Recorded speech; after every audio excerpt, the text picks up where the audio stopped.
சிவாய நமக. திருச்சிற்றம்பலம். ஐந்து கரத்தனை யானை முகத்தனை இந்தின் இளம்பிறை போலும் எயிற்றனை நந்தி மகந்தனை ஞானக் கொழுந்தினை புந்தியில் வைத்தடி போற்றுகின்றேனே. அஞ்சு முகம் தோன்றில் ஆறு முகம் தோன்றும் வெஞ்சமரில் அஞ்சேல் என வேல் தோன்றும் நெஞ்சில் ஒரு கால் நினைக்கின் இருகாலும் தோன்றும் முருகா என்றோதுவார் முன் ஆத்தாளை எங்கள் அபிராம வல்லியை அண்டமெல்லாம் பூத்தாளை மாதுளம் பூ நிறத்தாளை புவியடங்க காத்தாளை அங்கையில் பாசாங்குசமும் கரும்பும் வெள்ளும் சேர்த்தாளை முக்கண்ணியை தொழுவார்க்கு ஒரு தீங்கும் இல்லையே. புழியர்கோன் வெப்பொழித்த புகழியர்கோன் கடல் போற்றி ஆழிமிசைகள் மிதப்பில் அணைந்த பிரானடி போற்றி வாழி திருநாவலூர் வன் தொண்டர் பதம் போற்றி ஊழிமலி திருப்பாத ஊரார் திருத்தாள் போற்றி தெய்வ சேக்கிழாரடி போற்றி போற்றி உலகெல்லாம் உணர்ந்து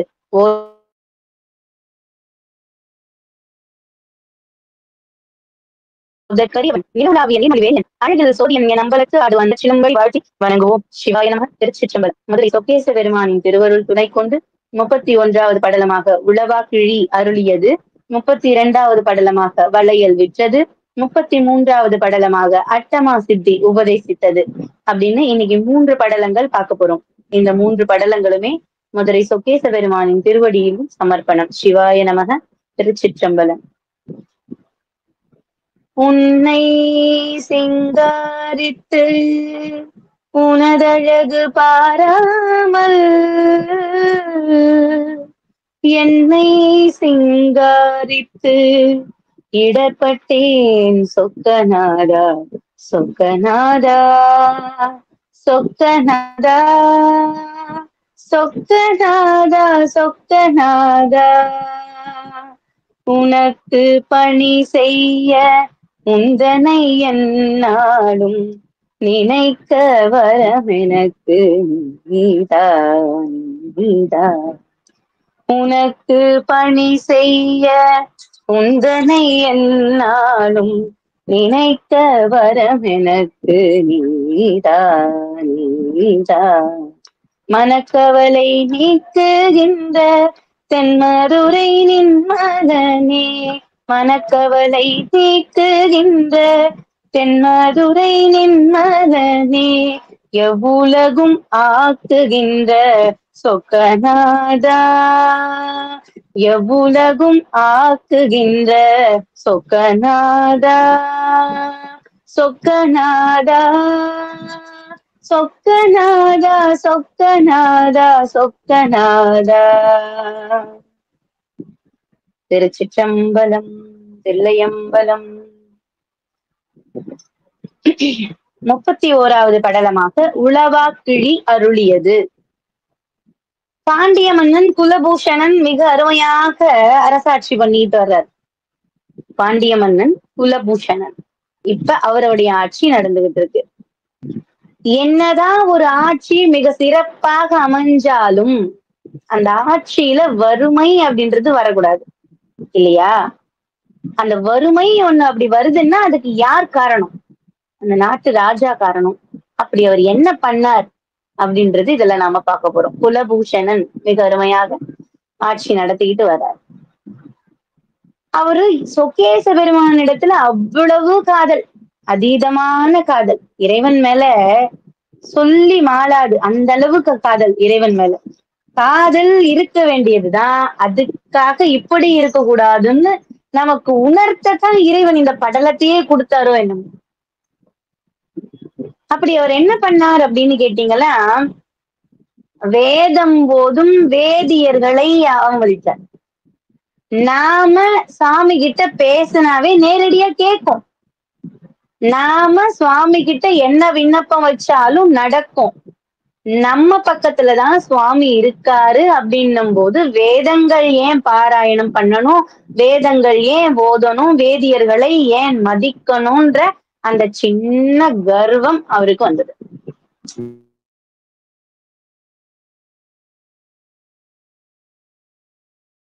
புரியுங்களா? இறைவனைத்தான் வணங்கினார். ஆனா வேதங்களே சுரூபமாக இருக்கக்கூடிய அந்த வேதங்களை விட்டுட்டார். இறைவனே வேதத்தின் சுரூபம் தானே, அதை விட்டுட்டார். அந்த வேதியர்களை மதிக்கல. மாதம் மும்மாறி மழை பொழியுது அப்படின்னா அரசனுக்காக ஒரு மாறி, மக்களுக்காக ஒரு மாறி, வேதியர்களுக்காக ஒரு மாறி, 3 மழை பொழியுமா பழைய காலத்துல. அந்த காலத்துல. அப்ப மும்மாறி பொழியுது அப்படின்னு சொல்லும் போது இந்த இடத்துல குலபூஷனுடைய ஆட்சியில இறைவனிடத்தில் மட்டும் அன்பு வச்சா போதும்னு நினைச்ச அன்பு ஆணவமாகவும் மாறுச்சு. அந்த ஆணவத்துக்கு ஒரு சிறு பாடம் கற்பிக்கணும்னு தான் இறைவன் என்ன பண்ணார்? மழையை நிறுத்தினார். செல்வ செழிப்பா இருக்கிற மதுரைக்கு பாண்டிய நாட்டுக்கு பஞ்சம் வந்துச்சு. பஞ்சம்னா ஒரு பஞ்சம், அப்படி ஒரு பஞ்சத்தை அந்த பாண்டிய நாடு இதுவரைக்கும் பார்த்ததில்ல. அப்படி ஒரு பஞ்சம் வந்துச்சு. ராஜா என்ன பண்றாரு? முடியல அவரால. மக்கள் என்ன பண்றாங்க? சிவபெருமானே ஆட்சி புரிந்த தலம், சிவபெருமானே ஆட்சி புரிந்த நாடு, செல்வ செழிப்பாக இருந்த நாடு. ஒரு பொருள் கொடுத்துதான் பொருள். இப்பதான் நமக்கு காசு அப்படின்னு வந்து ஒரு பொருளை வச்சாங்க. ஒரு பொருளை வாங்கணும்னா காசு அப்படின்றத வச்சாங்க. அப்ப எல்லாம் பொற்காசுகள் தான், பண்டமாற்று முறைதான். நீ எனக்கு அரிசி கொடுத்தீங்கன்னா நான் உனக்கு காய்கறிகள் தருவேன். நீ எனக்கு கோதுமை கொடுத்தீங்கன்னா நான் உனக்கு இது தருவேன். அப்படி பண்டமாற்று முறைகள் தான் நம்ம வச்சுக்கிட்டு இருந்தோம். நமக்கு தேவையானதை நம்ம வேலையை நம்ம வயல்ல விதைச்சுக்கணும். இல்ல என் எதிர் வீட்டுல ஒரு காய் போட்டிருக்காங்களா, இல்ல நான் ஒரு கேரட் போட்டிருக்கேன், அவங்க கத்திரிக்காய் போட்டிருக்காங்களா, அதை மாத்திப்பாங்க. இந்தமா கத்திரிக்காய் வச்சுக்கோ, நான் கேரட் போட்டேன், நீங்க மாத்திக்கோங்க. அந்த மாதிரி பண்டமாற்று முறைகள் தான் இருந்துச்சு அந்த காலத்துல. அப்படி இருக்கும் பொழுது விவசாயம் நின்னு போச்சு. அதுக்கு மூலாதாரமே மழைதான் போது அந்த நீர் தான். அந்த நீரே இல்லைன்னும் போது கொஞ்சம் கொஞ்சமா பாண்டிய நாடு பஞ்சத்தை பார்க்க ஆரம்பிச்சிச்சு. மக்கள் எல்லாம் பசியும் பட்டினியுமாக வாடி நின்னாங்க. என்னதான் இறைவனே ஆட்சி பண்ணாலும் அந்த இறைவனையுமே தேவையில்ல, பசிதான் முக்கியம், நம்ம உயிர் தான் முக்கியம்னு இந்த நாட்டை விட்டு ஊர் மாறி ஊர் போகவும் ஆரம்பிச்சாங்க. ராஜாக்கு ரொம்ப வருத்தமா போச்சு. ரொம்ப வருத்தப்படுறாரு. என் மக்கள் என்னை விட்டு போறாங்க, இந்த நாட்டை விட்டு போறாங்களே, என் மக்கள் போறாங்களே அப்படின்னு ராஜா ரொம்ப வருத்தப்படுறார். ரொம்ப ரொம்ப ரொம்ப வருத்தப்படுறார். இறைவன் கிட்ட போறார். கடைசியா நமக்கு எல்லாம் ஒரு கஷ்டம் வந்துச்சுன்னா கடைசியா போறது இறைவன் கிட்டதான். முதல்ல நாம யாரும் போறது கிடையாது. அப்ப கடைசியா இறைவன் கிட்டதான் போகும். என்னப்பா இந்த மாதிரி ஒரு சூழ்நிலையில என்னை கொண்டு வந்து விட்டுட்ட. ஒரு சந்தோஷம் வந்துச்சுன்னா இறைவனை நினைக்கிறது கிடையாது. ஆனா கஷ்டம்னு வரும்போது எனக்கு மட்டும் ஏன்டா இப்படி எல்லாம் நடக்குதோ, நான் என்ன பாவம் பண்ணணும், கடவுள் எனக்கு இப்படி செய்யறாரு. இந்த சந்தோஷத்துல வரும்போது அப்ப இறைவனை நினைக்கிறது இல்ல. இந்த கஷ்டம்னு ஒண்ணு கொடுக்கும்போது மட்டும் சாமியை நம்ம திட்டுவோம் இல்லையா? அது போல இந்த கஷ்டத்துல இவர் என்ன பண்றார்? இறைவா சிவபெருமானே சொக்கேசா சோமசுந்தரான்னு இறைவன் கிட்ட போய் சரணாகதி அடைகிறார். ஓடுறார் கோவிலுக்கு. ஒவ்வொரு பாண்டிய மன்னர்களும் ஆட்சி புரிந்த காலத்தில் என்னென்ன பிரச்சனைகள் எல்லாம் சந்திக்கும் பொழுது இறைவனே சரணாகதி நீதான் தொணன்னு போய் நிப்பாங்க. அதையே தான் குலபூஷண பாண்டியனும் செய்யற. இறைவா உன்னையல்லால் எனக்கு எதுவுமே தொணை கிடையாது, நீதான் இதுக்கு ஒரு வழி சொல்லணும் அப்படின்னு இறைவனிடத்திலேயே போய் சரணாகதி அடைகிறார். போய் நிக்கிறார். அப்பா என்ன நான் குறை பண்ணிட்டேன், என்ன தவறுகளை நான் பண்ணிட்டேன்னு எனக்கு தெரியல, வந்து சொல்லுங்க, நான் மாத்திக்கிறேன். என்ன கதறுகிறான், அழுறான், கதறான், கண்ணீர் விட்டு பெருகி பெருகி ஓடுது கண்ணீர். தாங்க முடியல. மக்கள் எல்லாம் துன்பப்படுறாங்க. ஆட்சி காலத்துல மக்கள் துன்பப்படுறாங்களே, என்ன மதிக்காட்டியும் பரவாயில்ல, என்னால ஒண்ணுமே இல்லை, உன்னை மதிக்கல, நீ குடிகொண்டிருக்கிற இந்த பாண்டிய நாட்டுல ஒரு வறுமை வரலாமா? அந்த வறுமையை மையமாக வைத்து மக்கள் அனைவரும் செல்லலாமா? இறைவா உன்னையே வேண்டாம் என்று சொல்லிவிட்டு மக்கள் செல்கிறார்கள். ஆதியும் அந்தமுமாக இருக்கும் உன்னையே வேண்டாம் வேண்டாம் என்று சொல்லிவிட்டு மக்கள் அனைவரும் இந்நகரத்தை விட்டு செல்கிறார்களே. இறைவா நான் என்றிடத்தில் சென்று முறையிடுவேன் உன்னையெல்லாம் அப்படின்னு சுவாமி கிட்ட போயிட்டு கண்ணீர் மல்க அழுகிறார். சுவாமிக்கு கொஞ்சம் கல்லாக்கிக்கிட்டார் மனசு, இறங்கி வரல. அப்பான்னு கூப்பிட்ட க்ஷணத்துல அப்படி பக்கத்துல வந்து நிக்கிறார். பாண்டியனுக்கு ஒரு கஷ்டம்னா, மதுரைக்கு ஒரு கஷ்டம்னா பக்கத்துல ஒரு க்ஷணத்துல வந்து நிக்கிற எம்பெருமான் அப்பான்னு கதறியும் வரல, ஐயான்னு கூப்பிட்டும் வரல, சுந்தரேசான்னு அழுதும் வரல. வரல. போயிட்டார். யாரு? இவர் போனார். ராஜா வீட்டுக்கு, அதாவது அந்த அரண்மனைக்கு போயிட்டார். அரண்மனைக்கு போயிட்டு மந்திரிகள்லாம் வர்றாங்க. ராஜா நீங்க எதுவுமே சாப்பிடல, 2 நாளா பட்னி இருக்கீங்க, எதுவுமே சாப்பிடாம இருக்கீங்க, கொஞ்சமாச்சும் சாப்பிடுங்க, கொஞ்சம் தயிர் அன்னமாச்சும் சாப்பிடுங்க. வேண்டாம். என் மக்கள் பட்டினி கிடக்கும் போது எனக்கு தயிர் அன்னம் கேக்குதா? எனக்கு வேண்டாம். சரி இந்த பஞ்சு மெத்தையிலயாவது படுத்துக்கோங்க, என் மக்கள் வாடும்போது எனக்கு பஞ்சு மெத்தையும் கேக்குதா? எனக்கு அதுவுமே வேண்டாம். அப்ப 2 நாள் பட்டினி கிடந்து 1 நாள் முழுக்க கண் விழித்த உடம்பு கொஞ்சம் இளைச்சு போச்சு, களைப்பாயிருச்சு. அந்த களைப்பின் காரணமாக கொஞ்சம் அப்படி படுத்தாருல, தூங்கிட்டார். இந்த களைப்போட காரணமாக அப்படி படுத்தவர் தூங்கிட்டார். அந்த தூங்கினவர் கனவுல சிவபெருமான் வந்தார். என்னமா அது? நேர்ல போய் கேட்டு கெஞ்சி அழுது கூத்தாடினாலும் வராத பெருமான் கனவுல எப்படி வந்தார்? நம்ம அம்மா என்ன பண்ணுவா? அடிச்சிடுவா. அடிச்சிட்டு நாம ஒரு குழந்தை போய் மூலையில அப்படி உட்கார்ந்து அழும் போது கெஞ்சும் அம்மான்னு அழும், அப்ப கூட திரும்பி கூட பார்க்க மாட்டான். அப்படியே படுத்துட்டு தூங்கிடும். அது தூங்கின பிறகு அந்த குழந்தையை தூக்கி வந்து மடியில போட்டு, இன்னைக்கு கொஞ்சம் அதிகமா தான் நாம அடிச்சிட்டோம் போல அப்படின்னு இவ கண்ணீர் விடுவா இல்லையா? அந்த குழந்தைய இன்னைக்கு நம்ம அதிகமா அடிச்சிட்டோம் போல இருக்கே, நம் குழந்தை தவிச்சுட்டானே, அம்மான்னு கூப்பிடும் போது கூட நமக்கு காது கேட்காம தானே இருந்துட்டோம் அப்படின்னு அந்த குழந்தை அடிக்கும் போது இருந்த வலியை விட அதிகமான வலி அவளுக்கு அப்புறமா ஏற்படும். அந்த குழந்தையை தூக்கி மடி மேல போட்டுக்கிட்டு அழுவா தூங்கிட்ட பிறகு. புரியுதுங்களா? அதே அப்போ அந்த ஒரு பிறவிக்கு தாயாக இருப்ப எங்க அம்மாவே அப்படி பண்ணான்னா, நான் எடுத்த பிறவி கோடான கோடி பிறவி. ஆற்று மணல கூட எண்ணி சொல்லிட முடியும். நாயேன் எடுத்த பிறவிக்கு அளவே கிடையாது, எண்ணிக்கையே கிடையாது. இறைவனுக்கு மட்டுமே தெரியும் என்னுடைய அடுத்த பிறப்பு என்ன, நான் மின் பிறந்த பிறப்பு என்னன்னு. அப்படி இருக்கிற போது என் ஜென்மா ஜென்மாக்கும் எனக்கு தந்தையாகவும் தாயாகவும் இருக்கும் என் அப்பனை அவர் எப்படி பிடிச்சார்? அம்மையே அப்பா ஒப்பில்லாமணியே அன்பில் விளைந்த ஆரமுதே, இம்மையே உன்னை செய்தென பிடித்தேன், எங்கெழுந்து அருள்வது இனியே, எங்கெழுந்து அருள்வது இனியே அப்படின்னு அழுதார் மணிவாசர். அது போல அம்மா அப்பான்னு எனக்கு ஜென்மா ஜென்மாக்கும் வர வரைக்கும் மனசு தாங்குமா? என் குழந்தை, நான் அடிச்சாலும் அது என் குழந்தை, அவனை தெளிய வைக்க, இது தப்புன்னு அவனுக்கு உணர்த்துறதும் என்னோட கடமை அப்படின்னு இறைவன் என்ன பண்ணா?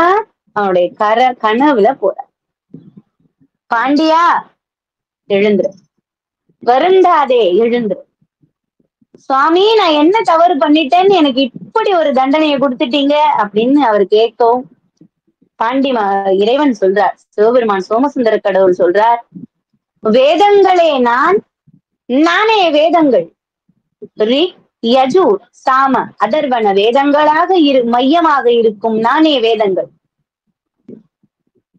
என்னை நீ வேதங்களை உதாசீனப்படுத்தவில்லை, என்னை உதாசீனப்படுத்தினாய்.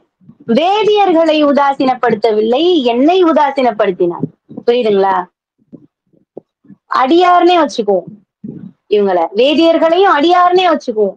ஒரு அடியார ராஜாவாக இருந்தாலும் ஒரு துன்பப்படுத்தினா வர்ற கஷ்டம் இப்படித்தான் இருக்கும். இறைவனே வழி வழியா வரார், கிட்டத்தட்ட இறைவனுக்கு பேரன் அவரு இல்லையா? இந்த குலபூஷண பாண்டியன் சோமசுந்தர பெருமானுக்கு பேரன், தன்னோட பேரனாகவே இருந்தாலும் என்னுடைய அடியாருக்கு ஒரு துன்பம் விளைவிக்கும் பொழுது இப்படி பல பிரச்சனைகளை சந்திச்சுதான் ஆகணும். அதுக்குதான் நான் பல முறை சொல்றேன், அடியார்களை ஒரு வார்த்தை கூட சொல்லிடக்கூடாது. அவங்க மனசு நோகிறபடி ஒரு வார்த்தை கூட சொல்லிடவே கூடாது. அப்ப சுவாமி என்ன சொல்ற? வேதங்களே நான் அப்படின்னு இருக்கும்போது நீ எப்படி அப்படி பண்ணலாம்? வேதங்களை உதாசீனப்படுத்தினாய், வேதியர்களை உதாசீனப்படுத்தினார். யாருமே வேண்டாம் கோவில்ல நானே பாத்துக்கிறேன்னு நீ செஞ்ச. அப்ப எதுக்கு அவங்க இருக்காங்க? இதுங்களா எதுக்கு அவங்க இருக்காங்க? இந்த வேதியர்களுக்கெல்லாம் பாத்தீங்கன்னா மறுபிறப்பே கிடையாது. ஏன்னா அவங்க பிறந்ததுல இருந்தே இறைவனுடைய நாமாவை சொல்லி சொல்லி சொல்லி பேசி பேசி பாடி பாடி பாடி இறைவனுடைய நாமாவே சொல்றதுனால அடுத்த பிறவி அவங்களுக்கு கிடையாது. அப்படி அடுத்த பிறவி இருக்காதவங்களை நாம வஞ்சினா திட்டினா நமக்கு என்ன நடக்கும்னு நீங்க பாத்துக்கோங்க. புரியுதுங்களா? அவங்களுக்கு அடுத்த பிறவி கிடையாது. இறைவனிடத்தில் போய் சேர அப்ப அந்த இறைவனிடத்துல சேர காத்திருக்கிற ஆன்மாவை நாம இப்படி பேசலாமா? உதாசீனப்படுத்தலாமா? நீ அது பண்ணல, அதுக்காகத்தான் உனக்கு இந்த தண்டனை. நீ கவலைப்படாத. பாண்டிய நாடு மறுபடியும் நல்ல வளமையான நாடாக மாறும். இந்தா எந்த ராஜாவுக்கும் கிடைக்காத அவருக்கு அப்புறம் இறைவனுக்கு அப்புறம் வழிநடத்திய எத்தனை ராஜா வந்தாங்க அவங்களுக்கெல்லாம் கிடைக்காத உலவாக்கிழி அப்படின்ற ஒரு கிண்ணத்தை சுவாமி கொடுத்தார். அதாவது அக்ஷய பாத்திரம் அப்படின்னு வச்சுக்கலாம். அத மகாபாரதத்துல கிருஷ்ண பரமாத்மா கொடுப்பார் அக்ஷய பாத்திரம், அல்ல அல்ல குறையாத. அது போல உலவாக்கிழி அப்படின்ற இந்த அக்ஷய பாத்திரத்தை யாருக்கு கொடுக்கிறார்? குலபூஷண பாண்டியனுக்கு கொடுக்கிறார். இத வச்சுக்கோ, இத வச்சு வேதியர்களுக்கு எல்லாம் என்னென்ன வேணுமோ எடுத்து கொடு, அல்ல அல்ல குறையாது அப்படின்னு இறைவன் பரிசாக கொடுத்து மறைந்து அருளுகிறார். இன்னொரு வாக்கும் சொல்றார். அன்னைக்கு சுவாமி சொன்ன வாக்குதான் இது. மனுஷனா பிறந்த ஒவ்வொருத்தனும் மதுரையில் பிறந்த மதுரை மண்ணில் பிறந்த ஒவ்வொரு மனிதனும் எந்த தேசத்துக்குன்னா போகட்டும், எந்த நாட்டுக்குன்னா போகட்டும், எந்த ராஜ்யத்தை வேணா ஆளட்டும், கடைசியில அவன் சேர்றது மதுரையா தான் இருக்கும். எங்கன்னா போகட்டும், எந்த இடத்துக்கு வேணாலும் போகட்டும். அவர் கஷ்டப்பட்டார்ல, ராஜா கஷ்டப்பட்டார்ல. நம்ம நாட்டுல இருந்து நிறைய பேரு இந்த இடத்துல இருந்து கிளம்பிட்டாங்க அப்படின்னு கஷ்டப்பட்டார்ல, அதுக்கு சுவாமி ஒரு வரம் கொடுத்தார். மதுரையிலிருந்து எந்த எந்த மனிதன் யார் எப்படி பிறந்து எங்க போய் வளர்ந்து எந்த நாட்டை ஆண்டுகிட்டு இருந்தாலும் சரி, திரும்ப மறுபடியும் அந்த மதுரை மண்ணிலேதான் விழுவான். அது கடைசி காலமா இருந்தாலும் சரி, அந்த மண்ணில்தான் உயிர் விடுவான் அப்படின்ற ஒரு வார்த்தைய இறைவன் அவருக்கு சொல்லி அந்த கனவிலிருந்து மறைந்தருளினார். கனவிலிருந்து விழுத்த ராஜாவுக்கு கையில உலவாக்கிழி கிண்ணம் இருக்கு. அத தூக்கி அந்த சிரசு மேல வச்சுக்கிட்டு, நான் இல்ல இதுக்கு மேல ஆட்சி பண்ண போறது, இந்த உலவாக்கிழிதான் ஆட்சி பண்ண போகுது. இத கஜானால தூக்கின்னு போய் வைக்கல அவரு. கஜானால எடுத்துட்டு போய் வச்சிருந்தாருன்னா நிறைய பொருட்கள் வந்திருக்கும். அதன் செய்யல அவரு. என் இறைவனே கொடுத்த பொருள் அப்படின்னு அதை எடுத்துக்கிட்டு போய் அந்த சிம்மாசனத்துல வச்சு அழகு பார்த்தார். தன் சிரசில் இருந்த மணிமுடியை அந்த உலவாக்கிழிக்கு சூடி வேதியர்களை வரவழைத்து அதற்கு பட்டாபிஷேகம் செஞ்சு வேதியர்களை வரவழைச்சு என்னென்ன வேணுமோ அவங்களுக்கெல்லாம் கொடுத்து பல பல யாகங்களை நடத்தினார். மழை வர வேண்டி பல யாகங்களை நடத்தினார். ஒவ்வொரு வேதியருக்கும் அவங்க மனசு கோணாம எல்லா பொருட்களையும் கொடுத்து அனுப்பினார். மாதம் மும்மாறி பெய்ய பாண்டிய நாட்டை விட்டு சென்ற அனைத்து மக்களும் மறுபடியும் பாண்டிய நாட்டையே சேர்ந்தனர். இப்படியாக இறைவன் அழகான திருவிளையாடல். உலவாக்கிழி அப்படின்றது ஒவ்வொருத்தருக்குமே இறைவன் அந்த உலவாக்கிழின்ற அந்த அக்ஷய பாத்திரத்தை கொடுத்திருக்கார். நமக்கு அது தெரியறது கிடையாது. நம்ம சொல்லுவோம், ஒரு சில கஷ்ட நேரத்துல நம்ம சொல்லுவோம், இந்த படலத்துக்கான பொருள் இந்த படலம் ஏன் அப்படின்றது பொருளுக்கு இது சுருக்கமா சொல்றேன் பாருங்க. இறைவன் நமக்கு எப்பவுமே ஒரு அட்சய பாத்திரத்தை கொடுத்துதான் வச்சிருக்காரு. நாம தான் அந்த அட்சய பாத்திரத்துல தேர்ந்து எடுக்கிறது கிடையாது. நம்ம நிறைய பேர் சொல்லுவோம், கடவுள் எனக்கு கொடுத்தான், அதை நான் எடுத்துக்க தவறிட்டேன். கடவுள் என்னமோ எனக்கு கொடுத்தான். நம்ம கஷ்டத்துல சொல்லுவோம் பாருங்க, நல்லா யோசிச்சு பாருங்க. ஆண்டு கெட்டவன்லாம் சொல்லுவாங்க, கடவுள் எனக்கு கொடுத்தான்ப்பா, அதை நான் தக்க வச்சுக்கல, என்னுடைய புத்தினால அதை நான் விட்டுட்டேன் அப்படின்னு 30 வருஷம் ஆண்டவனும் இல்ல, 30 வருஷம் தாண்டவனும் இல்லைன்னு சொல்லுவாங்க பாருங்க. அவங்கள கேட்டு பாருங்களேன், அவங்க அந்த ஒரு வார்த்தையை சொல்லுவாங்க. ஆக இறைவன் நம்ம ஒவ்வொருத்தருக்குமே அந்த உலவாக்கிழின்ற அட்சய பாத்திரத்தை கொடுத்துதான் வச்சிருக்காரு. நாம அதை சரியா பயன்படுத்தணும்னா நம்ம வாழ்க்கையில முன்னேறலாம். அது போல இந்த படலம் இது படிக்கிறதுனால, இந்த படலத்தை கேட்கறதுனால, இந்த படலத்தை தினம்தோறும் படிச்சு புரிஞ்சுக்கிறதுனால நமக்கு என்ன கிடைக்கும்? வறுமையிலிருந்து விடுதலை கிடைக்கும். ரொம்ப வறுமை, ரொம்ப கடன் தொல்லை, ரொம்ப பிரச்சனை அப்படின்ற மக்கள் இந்த உலவாக்கிழி அருளிய படலம் இதை படிக்கணும். இத படிச்சு பாராயணம் பண்ணீங்க அப்படின்னா நம்மளுடைய வறுமை தீரும். ஒவ்வொரு நாளும் அதுக்குதான் சொன்னேன். உனக்கு பணி செய்ய உந்தனை எந்நாளும் நினைக்க வரவெனக்கு நீதா தென்மதுரை நின்மலனே சொக்கநாதான்னு அவன் பேர சொல்லி சொல்லி சொல்லி வாயார நாம வாழ்த்தணும்னா அவனுடைய அருள் நமக்கு எல்லாருக்கும் பரிபூர்ணமாக கிடைக்கும். சிவாய நமக. திருச்சிற்றம்பலம். அடுத்த படலம் வளையல் விற்ற படலம்.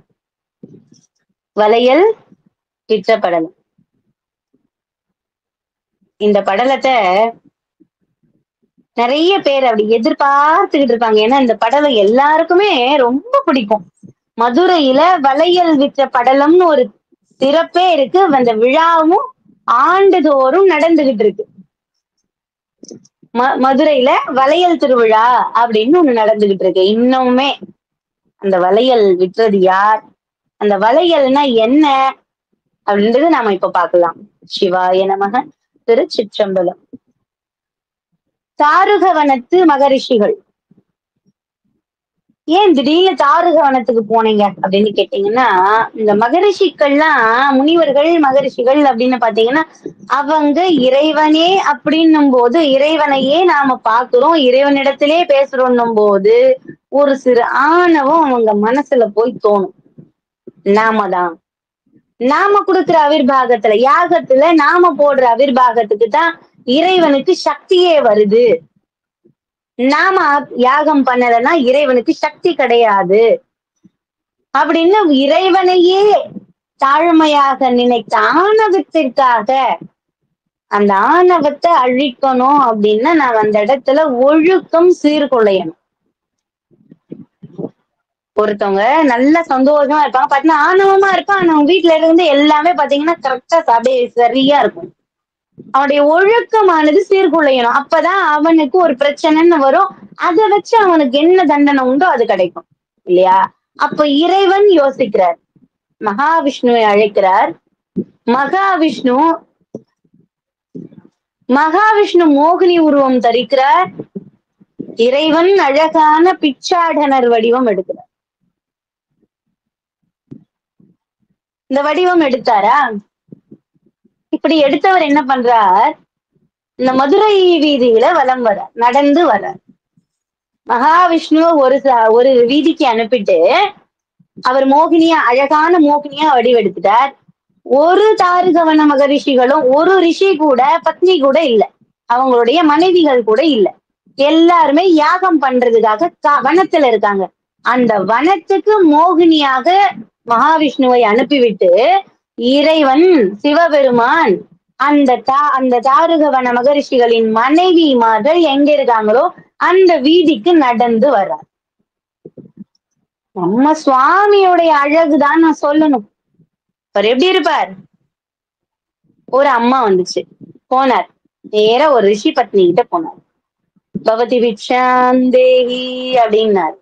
உள்ள இருந்து அந்த அம்மா வேகமா வந்துச்சு. முகத்தை பார்க்கவே இல்ல, முகத்தை நிமிர்ந்து அப்படி பார்த்துச்சு இல்ல, சரியா போச்சு, விழுந்துச்சு. விழுந்ததுன்னா விழுந்தது இல்ல, மனசு மாறி போச்சு.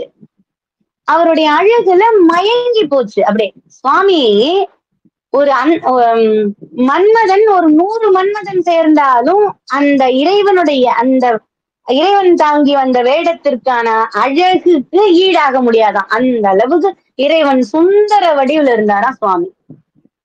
அப்படி கை நீட்டி அந்த பிச்சைன்றத கேட்கும் பொழுது அவ பார்த்தால, இறைவன் அந்த ரிஷி பத்னி பார்த்தாங்கல்ல, அப்படி பார்த்த மாத்திரத்துல வளையல் கழண்டு அந்த பிச்சை பாத்திரத்தில் விழுந்துச்சு.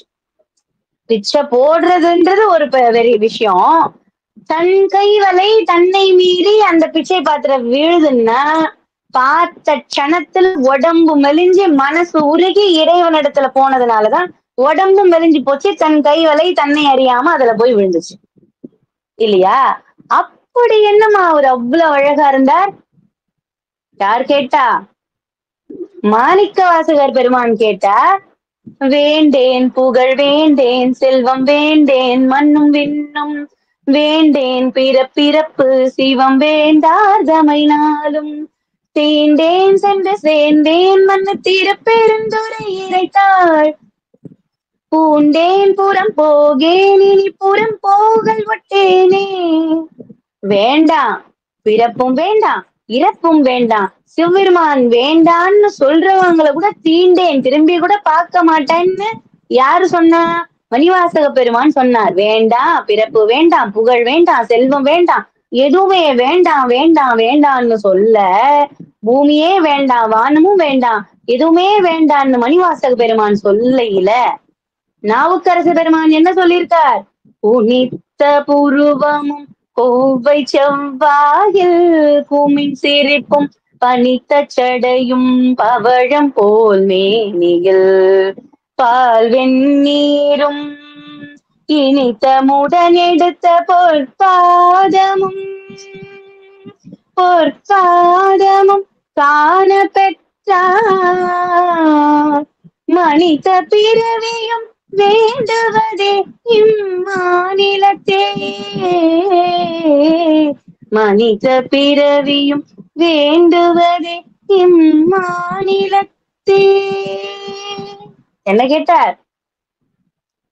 புனித்த புருவமும் இந்த அழகெல்லாம் நிறைந்த என் இறைவன் இருக்கிற மாநிலத்துல இன்னொரு பிறவி வேணும்னு கேட்டார்.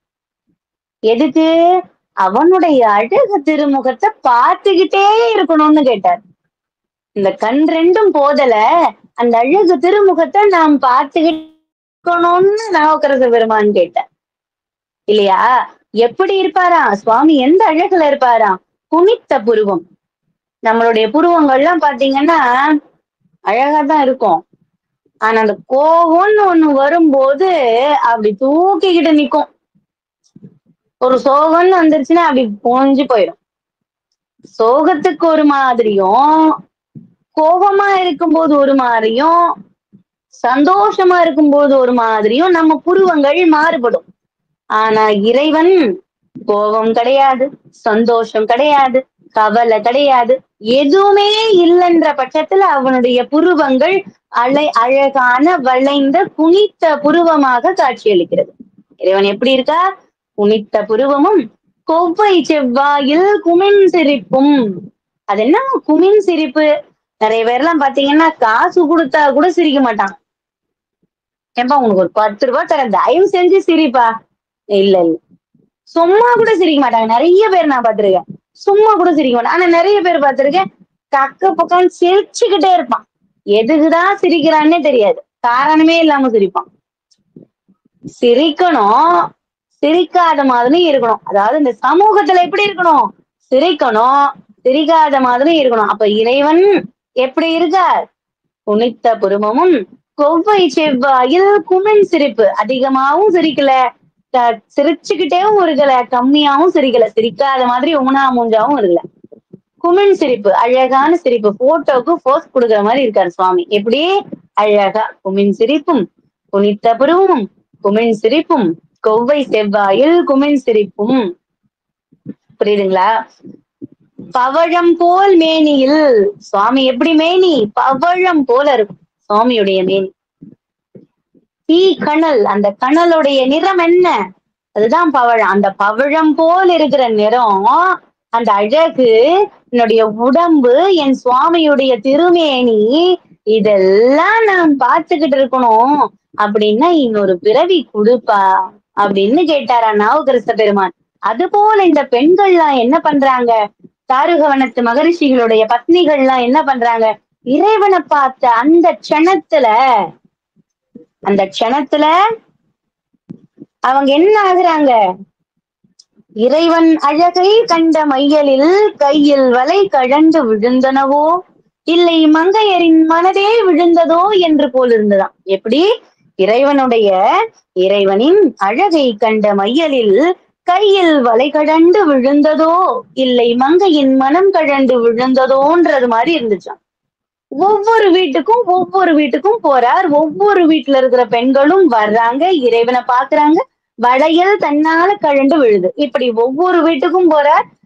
வளையல் விழுந்தவங்க எல்லாம் சுவாமி பின்னாடியே போய்கிட்டு இருக்காங்க ஒரு மயக்கத்துல. அதுல விழுந்தது வலை மட்டும் அல்ல, மனதில் ஓடுகிற எண்ணமாகிய வலையும். அந்த இடத்துல வலை அப்படின்றதுக்கு பேரு கையின் வலையுடைய சேர்த்து மனத்தையும் குறிக்கும். மனத்தையும் வலையா மாத்திருக்காங்க. அந்த வலையும் கண்டு விழுது, மனமும் சேர்ந்து விழுது. அந்த இறைவனோட சேர்ந்த பிச்சை பாத்திரத்துல எல்லாம் கண்டு விழுந்துகிட்டே இருக்கு. வீடு வீடா போறார், ஒரு தெரு முழுக்க, ஒரு வீதி முழுக்க வாங்கிட்டார். எல்லா பெண்களும் அவர் பின்னாடியே போய்கிட்டு இருக்காங்க. அப்படி போகும் பொழுது ஒருத்தி கூப்பிட்டா, சுந்தரா கொஞ்சம் நில்லே அப்படின்னு கூப்பிட்டாலாம். திரும்பி பார்த்தாராம், என்னம்மான்னு கேட்டாராம்.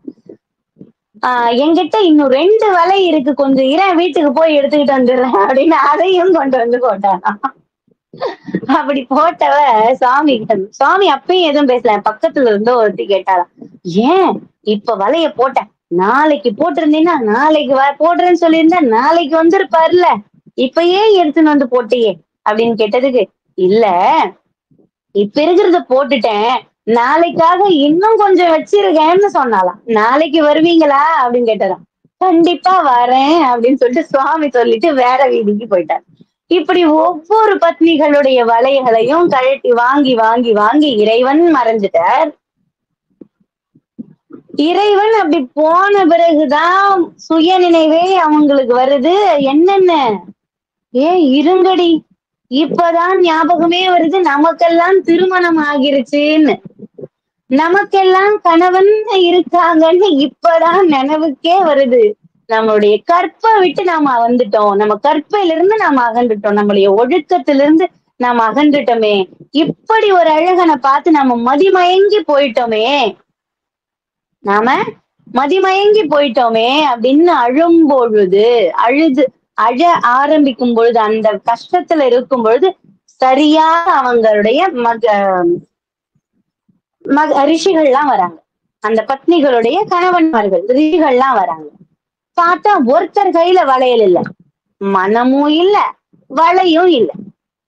புரியுதுங்களா? அந்த மனத்தில் இருந்ததும் எம்பெருமான், கை வளையும் இல்ல, கையில இருந்த வளையல்களும் இல்ல.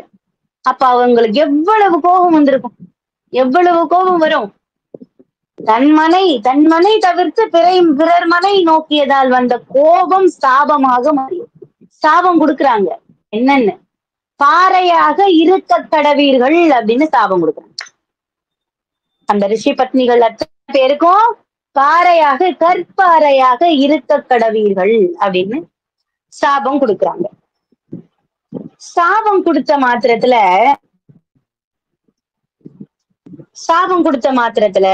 அவங்க அழுது புலம்புறாங்க, சுவாமி மன்னிச்சிருங்க, எங்க மனசு தடுமாறினது உண்மைதான், எங்க மனது தடுமாறினது உண்மைதான், நாங்க இல்லைன்னு சொல்லல. ஆனா இந்த சாபம்னு ஒண்ணு கொடுத்தீங்கன்னா அதுக்கு விமோச்சனம்னு ஒண்ணு இருக்கும்ல, எங்களுக்கு சாபம்னு ஒண்ணு கொடுத்துட்டீங்க, அதுக்கு விமோச்சனம்னு ஒண்ணு இருக்கும்ல, அந்த விமோச்சனம் சொல்லுங்க அப்படின்னு கேட்கும்போது, இதே மதுரையில் வணிகர் குலத்துல நீங்க எல்லாம்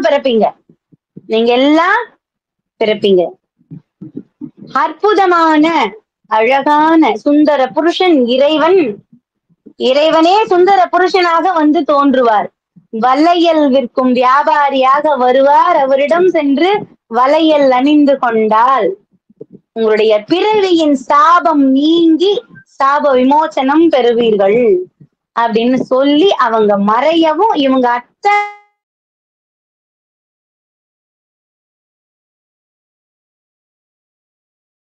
பேருமே மதுரையில பாறையா மாறி, மதுரையில 1000 வருஷம் இருக்காங்க. அந்த ரிஷி பத்னிகள் எல்லாரும் வாணிப குலத்துல, மன்னிச்சிருங்க, அந்த ரிஷி பத்னிகள் எல்லாரும் வாணிப குலத்துல, மதுரையில வாணிப குலத்துல இருக்கிறவங்க, அதாவது வணிகர்கள், வியாபாரம் பண்றவங்க, அவங்க எல்லாருக்கும் போய் ஒரு பெண்களா பிறக்கிறாங்க.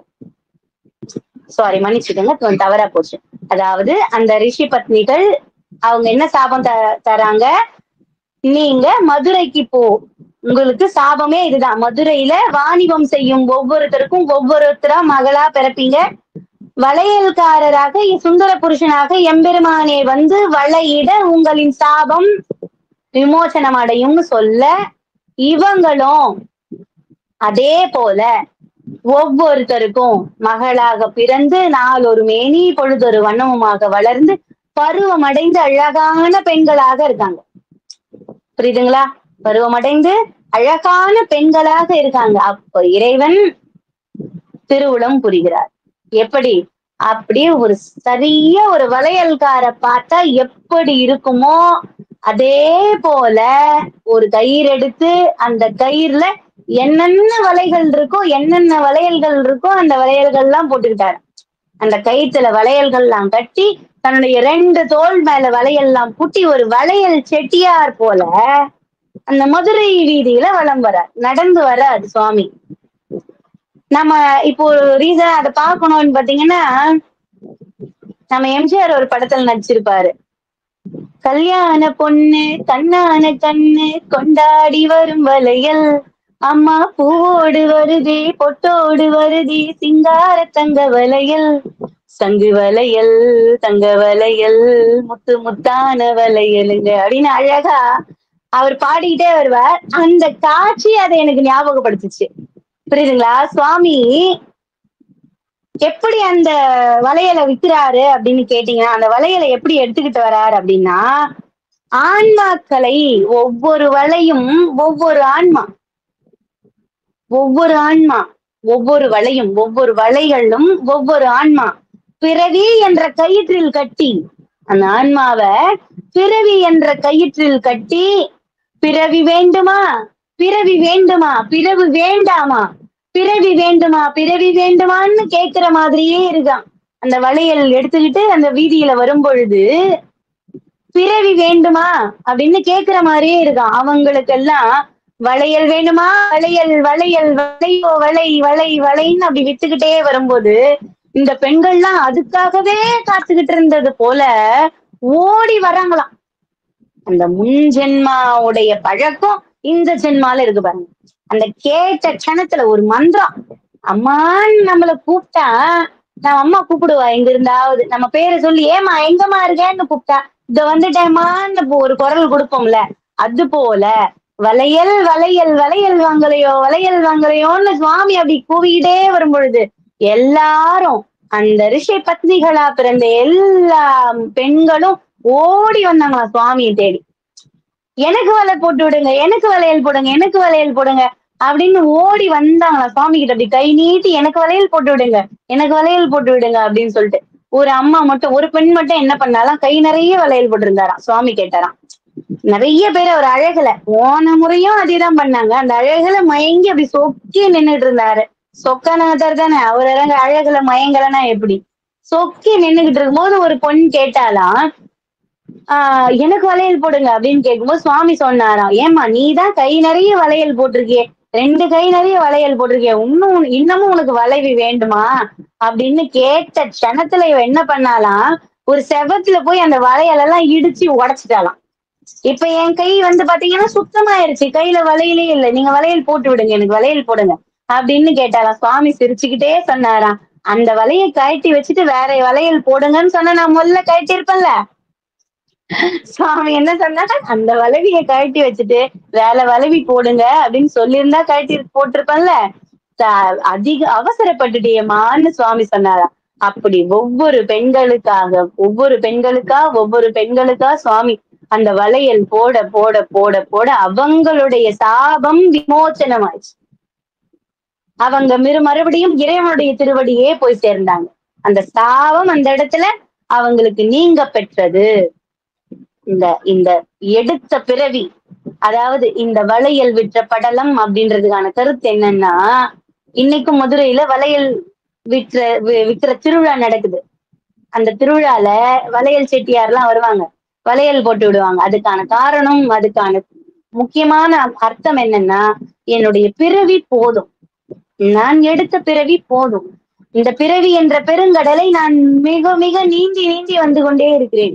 எனக்கு இந்த பிறவி போதும், இறைவனுடைய திருவடி நிழலே வேண்டும் என்ற ஆன்மாக்கள் அந்த இறைவன் ஆகிய செட்டியார் போல வந்த இறைவன் இடத்தில் கை நீட்டி வலை போட்டுக்கிறாங்க.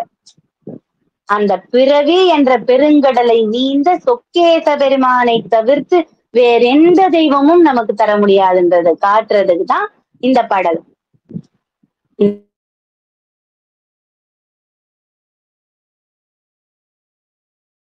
இன்னமும் வளைய திருவிழா மதுரையில் நடந்திருக்கிறார்கள். சிவாய நமக. திருச்சிற்றம்பலம். 33வது பாடலமாக அட்டமா சித்தி உபதேசித்தது. அட்டமா சித்தி உபதேசித்தது. முன்னொரு காலத்துல திருக்கைலாயத்துல என்ன பண்ணாங்களாம், கல்லால மரத்தின் கீழே சிவபெருமான் அமர்ந்துகிட்டு இருந்தார். சிவபெருமான் பக்கத்துல அம்பாளும் உட்கார்ந்துகிட்டு இருந்தா. அம்பாள் உட்கார்ந்துகிட்டு இருக்கும் போது என்ன கேட்டாலாம், சுவாமி நான் உங்களுக்கு வெத்தலை மடிச்சு கொடுக்கட்டுமா, சாப்பிடுறீங்களா அப்படின்னு கேட்டாலாம். என்ன கேட்டா, நான் உங்களுக்கு வெத்தலை மடிச்சு கொடுக்கட்டுமா, சாப்பிடுறீங்களா அப்படின்னு ஒரு வார்த்தை கேட்டாலாம். சுவாமி அப்படின்னு ஒரு வார்த்தை சொன்னாராம். அழகா வெத்தலை எடுத்து அதுல ஒரு அந்த காம்பை கிள்ளி வச்சுட்டு ஒரு சுண்ணாம்பு தடவி, சுண்ணாம்பு கொஞ்சமா வச்சு, ஏன்னா வாய் எரியக்கூடாதுல்ல, அதுக்காக கொஞ்சமா சுண்ணாம்பு வச்சு அதுல ஒரு ஏலக்காய், ஜாதிக்காய், மாசிக்காய் இதெல்லாம் வச்சு ஒரு குல்கந்த் அதுல கொஞ்சம் கலந்து அழகா அப்படி ஒரு தாம்பூலமா மடிச்சு இறைவனுக்கு அன்பா கொடுத்தாளாம் சுவாமி. அம்பாள் அன்பா கொடுத்தாளாம். இன்னைக்குமே சில கோவில்கள்ல பள்ளியறை பூஜைக்கு இந்த தாம்பூலம் வைக்கிற பழக்கம் இன்னமும் இருக்கு. இந்த தாம்பூலம் அப்படின்றது என்னன்னு பாத்தீங்கன்னா, ஒரு கணவன் மனைவிக்கு தரணும், மனைவியானவள் கணவனுக்கு தரணும். வேறொருத்தவங்க கிட்ட இருந்து அந்த தாம்பூலத்தை வாங்கி கூடாது, வாங்கி வாயில போட்டு கூடாது. புரியுதுங்களா? கடைக்காரர் குடுக்குறாங்க, வெத்தலை பாக்கு தராங்க, கடைக்காரர் பீடா குடுக்குறாங்க, அது வேற விஷயம். ஒரு மனைவியானவள் தன் கணவனிடத்தில் தான் சரிபாதி. திருமணத்துல கூட பாத்தீங்கன்னா அந்த தாம்பூலம் மாட்டுவாங்க. மனைவியுடைய கையில இருந்து கணவனுக்கும், கணவனுடைய கையில இருந்து மனைவிக்கும் மாட்டுவாங்க. எப்படி அப்படின்னா, அந்த தாம்பூலத்துல என்னென்ன இருக்கும், பாக்கு, சுண்ணாம்பு, வெத்தலை, பலதரப்பட்ட பொருட்கள்லாம் அதுல வச்சுதானே கொடுக்குறோம். அது மெல்லும் போது, அதை மென்னு சாப்பிடும் போது மணக்குதா இல்லையா? அது போல நம்முடைய திருமண வாழ்க்கையில பல கஷ்டங்களும் வரும், துன்பம் வரும், இன்பம் வரும். இப்படி பொருள் கரடு முரடாவும் இருக்கும், நல்லதாவும் இருக்கும், இனிப்பாவும் இருக்கும், கசப்பாவும் இருக்கும், சுண்ணாம்பு போல வேகமும் செய்யும். இதெல்லாத்தையும் அனுசரிச்சு எடுத்துக்கிட்டு போகணும். கணவனும் மனைவியும் சேர்ந்து அனுசரிச்சு எடுத்துக்கிட்டு போகணும் வாழ்க்கைய.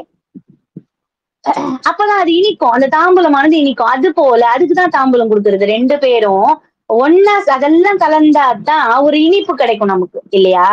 அதுதான் ஒரு கணவனும் மனைவியும் பரஸ்பரமா இருக்கணும்ன்றது காட்டுறதுக்காக தான் தாம்பூலம் கொடுக்கறது. அது போல அதைத்தான் கணவனுக்கும் மனைவிக்கும் கொடுக்கணும். வேற ஒருத்தவங்க கிட்ட இருந்து நம்ம என்னைக்கும் வாங்கி கையில வாங்கி போட்டுக்க கூடாது. சரிங்களா? அதேதான் அம்பாளும் இதை செய்யறா. நவராத்திரிக்கு கூட பாத்தீங்கன்னா அழகழகான ஒவ்வொரு நாளைக்கும் ஒவ்வொரு விதமான தாம்பூலங்கள் வைக்கிறாங்கன்னு நான் கேள்விப்பட்டிருக்கேன். ஒவ்வொரு நாளைக்கும் தாம்பூலங்கள் வேற வேற மாதிரி வச்சிருக்காங்க, வச்சு கொடுப்பாங்க அப்படின்னு நான் கேள்விப்பட்டிருக்கேன். அது போல அம்பாள் என்ன பண்றா, இந்த தாம்பூலத்தை மடிச்சு இறைவனுக்கு கொடுக்குறா. அப்படி கொடுக்கும்போது சுவாமி அதை வாங்கி அழகா வாயில போட்டுட்டு மென்னுகிட்டே இருக்காரு. அப்ப கார்த்திகை பெண்கள் அவங்களுக்கு யக்ஷமாதர் அப்படின்னு பேரு. இவங்களுக்கு அட்டமா சித்திகள்லாம் கத்துக்கணும் அப்படின்னு ஒரு ஆசை. அட்டமா சித்திகள்னா என்னன்னு தெரியல, அதுனா எப்படி அப்படின்னு அதை கத்துக்கணும் அப்படின்னு அவங்களுக்கு ஒரு ஆசை. அந்த கார்த்திகை பெண்கள் யார் அப்படின்னு கேட்டீங்கன்னா, முருகனை எடுத்து வளர்த்து பாலூட்டிய 6 கார்த்திகை பெண்கள், நட்சத்திரங்களாக இறைவன் மாற்றப்பட்ட 6 கிருத்திகை பெண்கள், கார்த்திகை பெண்கள். அவங்களுக்காக தான் நம்ம கிருத்திகை கொண்டாடுறோம் இல்லையா? அது போல அந்த பெண்கள் அம்பாள் பக்கத்துல உட்கார்ந்து கேட்க, அப்ப சுவாமி சொல்றார், அட்டமா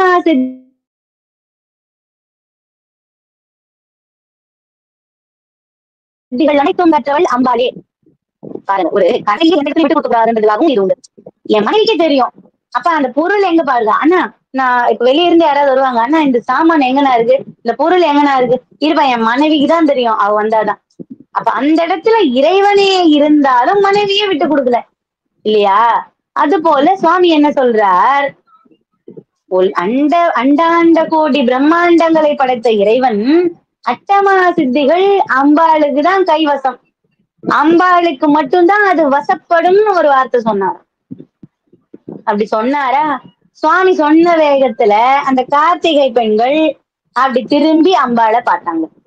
அம்பாள் லோகமாதா, ஜெகன் மாதா, லோகநாயகி விடுவாளா செத்தான் தன்னுடைய குழந்தைகள் கேக்குறா. அம்மா எனக்கு இது சொல்லி கொடுமா, ஒரு பாடத்துல எனக்கு தெரியல அப்படின்னும் போது அம்மா சொல்லி கொடுப்பா இல்லையா? அது போல அவளும் கேட்க, அந்த யக்ஷமாதர்கள் கேட்க, அம்பாலும் அழகாக அந்த அட்டமா சித்திகளுக்கு பொருள்கள் விளக்கம் எல்லாம் சொல்லிக்கிட்டே வரா. இவங்களுடைய ஜென்மாவுடைய கர்ம வினை என்ன அங்கதான் வேலை செய்து பாருங்க. இவங்க விதிவசத்தால இத கேட்காம அப்படி இருந்துடுறாங்க. இது காதுல வாங்கியும் காதுல விழாத மாதிரி இருந்துடுறாங்க. யாரு? இந்த யக்ஷமாதர்கள். இத கவனித்த இறைவன், உமா நிறுத்து, நீ பேசுறத அவங்க கேட்கவே இல்லை. அதாவது ஒரு பாடம் குரு நடத்தும் பொழுது, சொல்லி கொடுக்கும் பொழுது அதை கேட்கலன்னா நமக்குதான் நஷ்டம், குருக்கு கிடையாது இல்லையா? அந்த கோபம் இறைவனுக்கு வேகமா வந்துட்டான். உமா நிறுத்து முதல்ல அப்படின்னா, நிறுத்தின க்ஷணத்துல கோபம் வந்து, அம்பாள் அவ்வளவு அழகா உங்களுக்கு அஷ்டமா சித்திகளை உபதேசித்துக் கொண்டிருக்கும் போது நீங்க அதை அலட்சியப்படுத்திட்டீங்க. இந்த அலட்சியப்படுத்தினால நீங்க பூமியில போய் பிறப்பெடுக்கணும்னு இறைவன் ஒரு சாபம் கொடுத்தார். பூமியில எப்படி போய் பிறப்பெடுக்கணும்? மதுரையில் பாறையாக கிடக்கணும், கரும்பாறைகளாக கிடக்கணும்னு சுவாமி சாபம் கொடுத்துட்டார். அந்த யக்ஷமாதர்கள், இறைவா சிவபெருமானே, அம்மையாம் அப்பனுமாக வீட்டிருப்பவனே, எங்களுடைய ஜென்ம கர்மாவுடைய பலனால, இந்த கர்மாவுடைய விதிவசத்தால வினையால எங்களுக்கு அம்மா சொன்ன அட்டமா சித்திகள், அம்பாள் சொன்ன அட்டமா சித்திகள் காதிலே விழல சுவாமி. நாங்க கேட்காம இருந்தது எங்களுடைய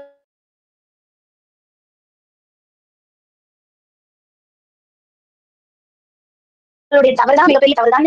இறைவனிடத்துல போய் மன்றிட்டு மன்றாடுறாங்க. மண்டிட்டு நானே வருவேன், நானே அந்த மதுரை அம்பதியில் எழுந்தருள்வேன், என் திருப்பாதம் பட தருணத்தில் உங்களுக்கு சாப விமோசனம் பெறும் அப்படின்னு இறைவன் ஒரு சாபத்தையும் ஒரு வரத்தையும் அந்த யக்ஷமாதர்களுக்கு கொடுத்து அனுப்பிவிடுற.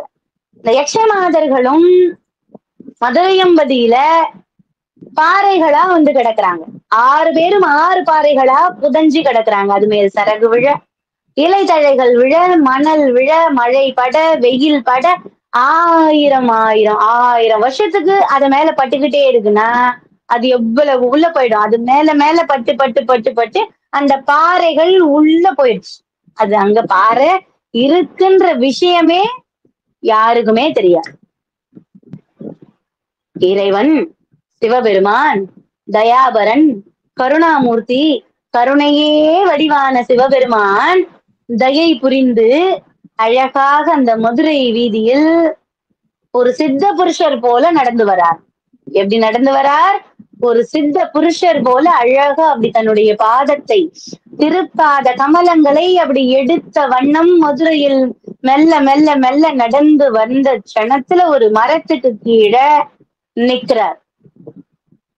என்னதான் புதையுண்டு கிடந்தாலும் படைத்த அவனுக்கு தெரியும், நான் என்ன பிறவி எடுத்திருக்கேன், இப்ப நான் என்ன பிறப்பு பிறந்து வளர்ந்துகிட்டு இருக்கேன், அடுத்த என்ன பிறப்பு நான் பிறக்க போறேன். மணிவாசக பெருமான் சொன்னார், புல்லாய் பூடாய் புழுவாய் மரமாகி கல்மிருகமாகி பறவையாய் பாம்பாய் கல்லாய் மனிதராய் பேயாய் கணங்களாய் வல்லசுரராகி முனிவராய் தேவராய் செல்லா நின்ற இத்தாவர சங்கமத்துள் எல்லா பிறப்பும் பிறந்திழைத்தேன் எம்பெருமான்னு சொன்ன.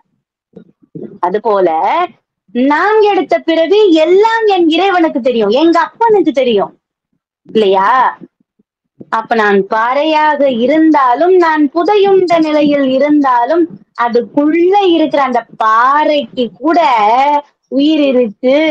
அந்த பாறையுமே ஒரு பிறவிதான் அப்படின்றது காட்டுறதுக்காக அந்த உள்ள மணலெல்லாம் மூடி இருந்த அந்த பாறை அந்த இடத்துல இருக்குதுனாவே தெரியாது, யாருக்கும் இருக்குன்னே யாருக்கும் தெரியாது, புதைஞ்சு போயிருக்கு. அந்த இடத்துல போய் அந்த இறைவன் திருப்பாத மலர தூக்கி அந்த தூக்கிய திருவடியை ஆடிய பாதத்தை அந்த இடத்துல வைக்கும் போது அந்த வெச்ச இடத்துல அந்த யக்ஷமாதர்கள் மேலிட்டு வர்றாங்க. சாப விமோச்சனம் பெற்று மேலெழுந்து வர்றாங்க. இறைவா சிவபெருமானே, ஆடிய பாதனே, அம்பலவானே, தில்லை கூத்தனே, மதுரையம் பெருமானேன்னு அப்படி சிறந்தாழ்ந்து அவனை வணங்குன மாத்திரத்துல இறைவன் வாய்மொழிந்து அருள்வார். சாப விமோச்சனம் பெற்றீர் அப்படின்னு சிவபெருமான் சொல்ல, இறைவா சென்ற பல ஜென்மாவின் வினை பயனால அந்த அஷ்டமா சித்திகள் நாங்க கேட்காமே போயிட்டோம்.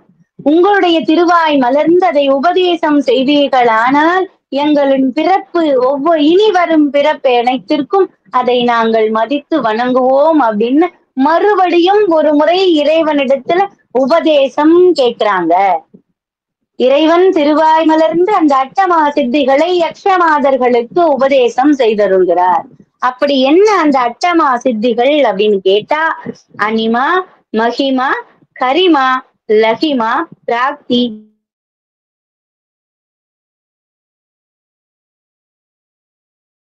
பிரகாமியம், ஈசத்துவம், வசித்துவம் அப்படின்னு இந்த அட்டமா சித்திகள் அப்படின்ற இந்த அட்டமா சித்திகள் என்னென்ன, இதெல்லாம் எப்படி இதை பண்ணா தன்னுடைய வசப்படும், இதுல இத பண்ணி நாம ஒரு இடத்துல மாட்டிக்கிட்டா இதுல இருந்து எப்படி வெளியே வரணும், இதெல்லாத்தையும் கத்து கொடுத்தார் சுவாமி. உபதேசம் அப்படின்னா குரு நம்மளை எப்படி நினைக்கணும், தனக்கு நிகராக நினைக்கணும். அவரு அப்படி நாம குருவுடைய மனசுல இடம் பிடித்தால் ஒழிய குருவின் வாயிலிருந்து ஒரு உபதேசத்தை நாம பெறவே முடியாது. அப்படி அந்த யக்ஷமாதர்கள் இறைவனிடத்தில் வைத்த அன்பின்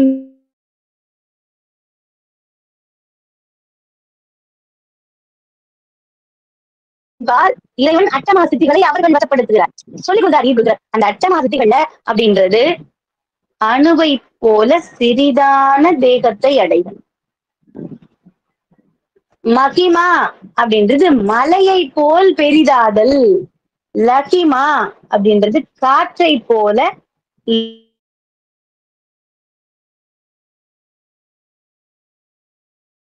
லேசாக இருத்தல், தன்னோட உடம்பு வச்சுக்க முடியலாம். சரிமா அப்படின்றது யானையுடைய கணத்தை நம்ம உடம்பு கொண்டு வரணும். ஒரு 10 பேர் 1000 பேர் சேர்ந்து இழுத்தாலும் நம்மளை இழுக்க கூடாது. அந்த உடம்புல அந்த யானையுடைய கணத்தை நாம கொண்டு வரணும். அது கரிமா. பிராக்னி அப்படின்னா அனைத்து பொருளையும் உயிரையும் தன்வசப்படுத்துவது. நம்ம பார்த்த க்ஷணத்துல அந்த பொருள் நம்ம கிட்ட வந்துடும், நம்மளுடைய வசப்பட்டுரும். பிரகாமியம் அப்படின்னா கூடு விட்டு கூடு பாய்வது.